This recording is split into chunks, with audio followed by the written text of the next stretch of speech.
I mean, I don't feel like the times that we went through are very different from what everybody else in the world went through, you know, as far as COVID is concerned. But it seems like a lot of damage was done in the world and it hasn't been fixed yet. So, you know, people in California, it's supposed to be a paradise. Like everybody wants to go to California. But California is in such a weird place right now. Like the homeless epidemic is getting crazy. And it just sucks for both sides. It sucks for the homeless people. It sucks for the people that can barely afford to pay their rent. And then, you know, there's someone living outside in the tent who pays no rent. It just seems like it's not fair on both sides. So as far as like all the problems that are going on is a personal experience for everybody. Everybody's experiencing it now. So it doesn't matter who you are or what you do. We're all going through it one way or another. And I feel like a lot of problems going on in today's world are being ignored, and they, you know, ignoring it never fixes anything. So everything's getting swept under the rug, and California seems like a catalyst of catastrophe. Like something bad's coming. We don't know what it is. There's a housing crisis. People can't afford to live. The homeless rate skyrocketing. Rent is unaffordable. It's like this is now everybody's problem, when as before it was like it was only some people's problem. So like we're all being subjected to what's going on in the world. So, you know, it's like when you're experiencing that, you're watching your home state, which is supposed to be paradise, falling apart. It's kind of like tragic to see. There's a lot of people leaving.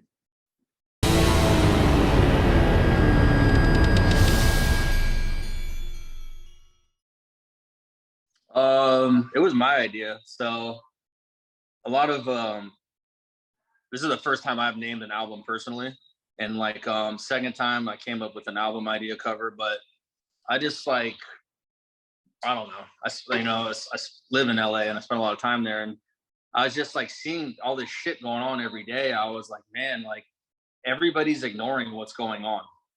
It's almost like you're not allowed to talk about it. Like if you bring it up, you're an asshole. I'm like, dude, like you could ignore your ankle being twisted and it's not going to keep walking on it. It's going to get worse. So I think like a lot of people did not want that picture. They did not want that title. They were like, don't talk about this. You shouldn't talk about this situation. Like they're scared basically. Like everyone's putting their head in the sand, so to speak, and like doesn't want to address current issues. And I was like, I don't give a fuck. Like our band has always been outspoken. So that's where my family lives. That's my nephew on the album cover. It's my sister's kid.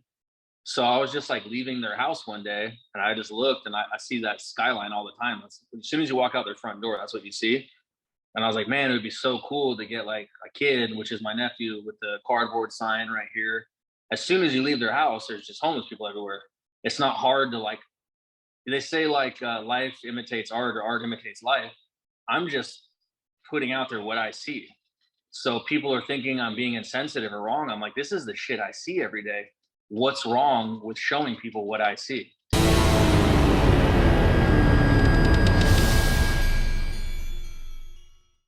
It was almost like easy, this one, because there was so much downtime and most of us have like small home studios and write and produce music ourselves. So, and being stuck inside for so long, you just, as a musician or a producer or a writer, you're just kind of writing a lot. Most of us stayed busy. I think a lot of people took that as a forced vacation. Not for us. Like we stayed super busy. So by the time we all got in the same room and started working with other producers, I think the songs came along very fast. You know, like I'd say the whole album was done in like less than 2 months from scratch. You know, we just started writing and then it was done. So I think just because we were stuck inside for so long that it was actually easy to make.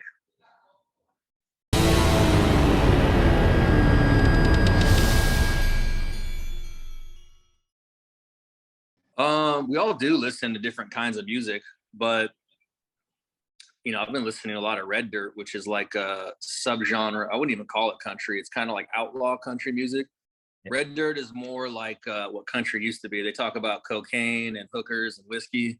So I've been listening to a lot of Red Dirt recently. We all listen to like really different music. And when we write, like, I think we're lucky that we started with any genre we wanted. And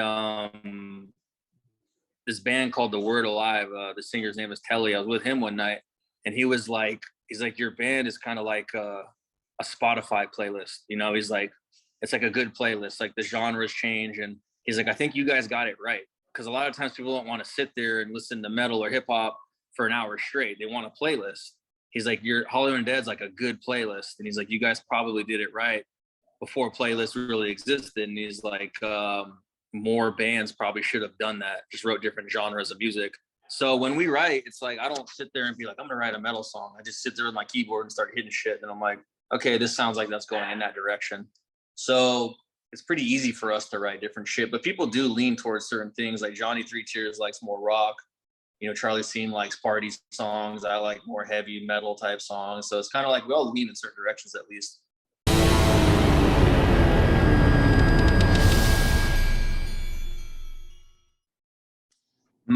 Well, that song Chaos, when we wrote it, we were like, people are either going to love it or hate it. A lot of people don't like that song.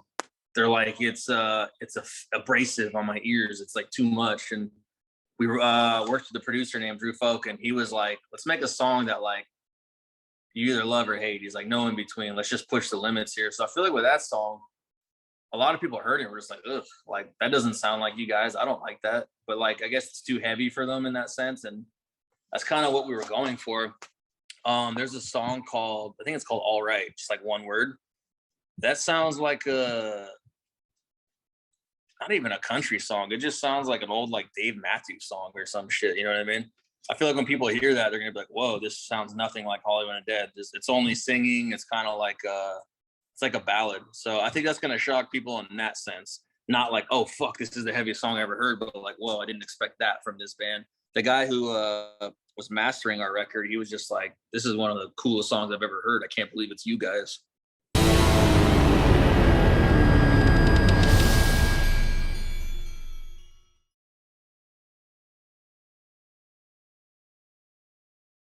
It's so hard to gauge because like it's a good question, but like you never know. So like on our album 5, like, you know, I wrote songs with the other guys that like I thought were gonna be hits, like a song called Ghost Beach, like, and there was another song called Nobody's Watching.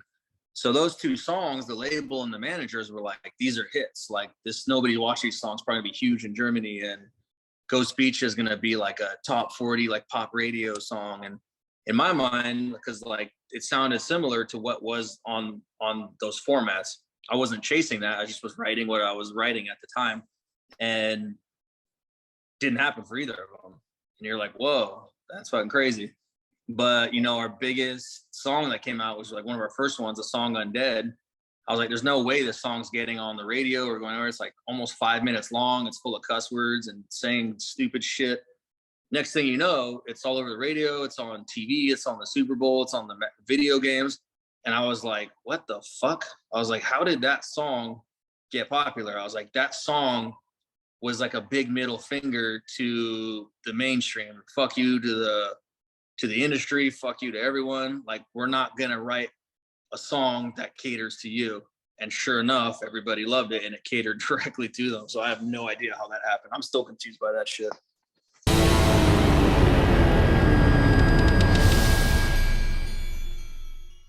I mean, everyone's going to give you different answers in the band. Me personally, I just got tired of wearing them. That shit sucks. It's like when you're doing a photo shoot and or you're playing a show, it's like 100 degrees. You're just dripping sweat. And sometimes from a live standpoint, I felt kind of silly. I was like, okay, I'm like sitting here like singing and have a mask on. I feel like for our style of music, it was like not like it didn't always fit. One song it does, one song it doesn't. You know what I mean? Like I think they're cool as fuck, and I still have all of them, and I like making them and having them made for us, and like keeping them in the. But like I got tired of wearing them. You know what I mean? It's like I just like we're not Slipknot. Slipknot looks cool as fuck. Like we don't look as cool as they do. So I can't even do that. You know what I mean?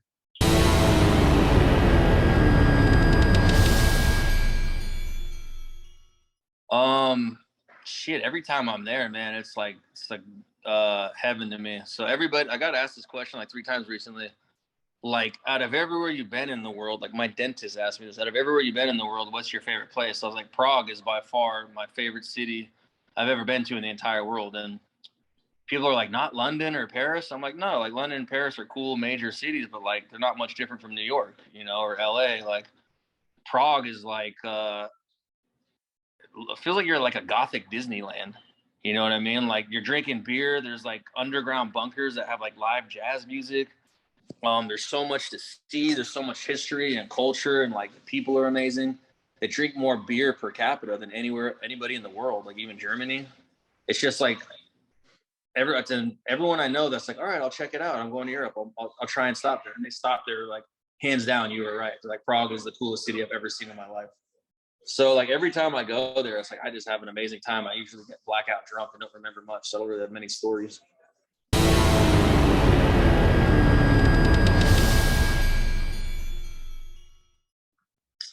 In New Orleans, we're playing and like somebody got stabbed in the mosh pit. That was pretty crazy. So like we had to like pause the show, and then like the cops showed up and found the dude and put him in handcuffs and took him away. And it's kind of weird. Like you're just kind of watching that shit unfold. You know what I mean? And like as a performer, it's kind of your responsibility to like notice what's happening. If someone's getting hurt or injured, you're supposed to pay attention to that shit. You know, there was another time where kids were crowd surfing and we saw security guards like grabbing them and like choking them out like this, you know, choking kids out and dragging them and like strangling them. So we like jumped off stage and started fighting the security guards, you know, like got in a full-blown fight with all the security guards in the front because like, dude, you can't fucking choke kids, like that's fucked up. So those are the two I'll probably remember the most, and unfortunately that shit's just gonna happen over and over again.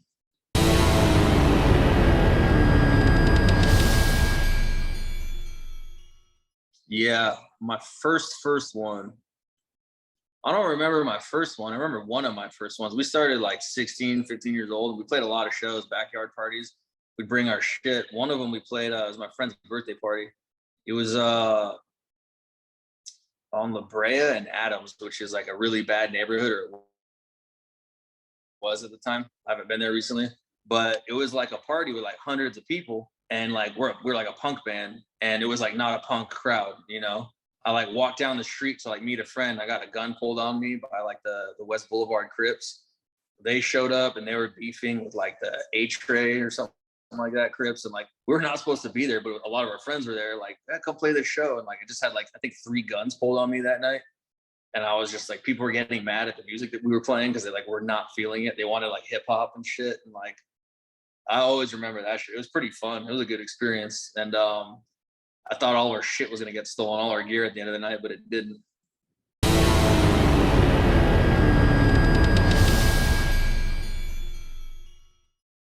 Grow weed. That's what I do outside the band because I love that shit. I started like 10 years ago and I like fell in love with it and I just love doing that.